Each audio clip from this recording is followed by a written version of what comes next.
सर्दी की सुबह सर्दी का मौसम आ चुका था। ठंडी हवाएं चलने लगी थीं और रातें लंबी हो गई थीं। सूरज की किरणें जैसे ही सुबह की सर्दी में झांकती, एक हल्की सी शीतलता सब जगह फैल जाती थी।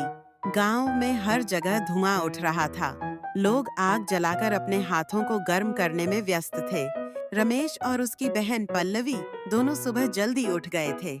पल्लवी ने अपनी लाल रंग की ऊनी स्वेटर पहनी और रमेश ने भी अपनी चादर से बाहर निकलते हुए अपनी टोपी पहन ली।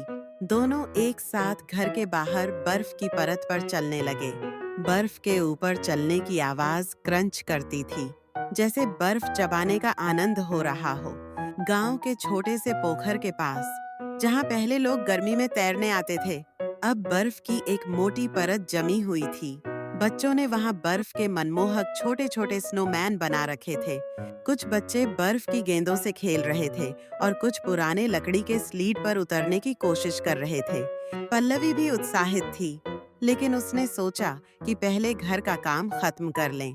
घर में अम्मा चाय बना रही थीं और बुआ के साथ मटर का साग उबाल रही थीं। ठंडी में गर्मा गर्म चाय और मटर का साग खाने का अलग ही मजा था। रमेश और पल्लवी ने हाथों में गर्म चाय के कप थामे और चूल्हे के पास बैठ गए। दिन चढ़ने के साथ ठंड कुछ कम हुई, लेकिन फिर भी सर्दी की लहर महसूस हो रही थी। आकाश में बादल घने हो गए थे, जैसे सर्दी अपने चरम पर पहुंचने वाली हो। गांव के लोग भी गर्म कपड़े पहनकर अपनी अपनी दिनचर्या में व्यस्त हो गए थे। सर्दी का मौसम हमेशा अपने साथ नई खुशियां लेकर आता है। बर्फबारी, ठंडी हवा और गर्मी के कपड़े पहनने का मजा, सब कुछ सर्दी के मौसम की विशेषताएं हैं। और इस बार की सर्दी गांव में बच्चों की हंसी और खेल से और भी रंगीन हो गई थी। लोग आग जलाकर अपने हाथों को गर्म करने में व्यस्त थे।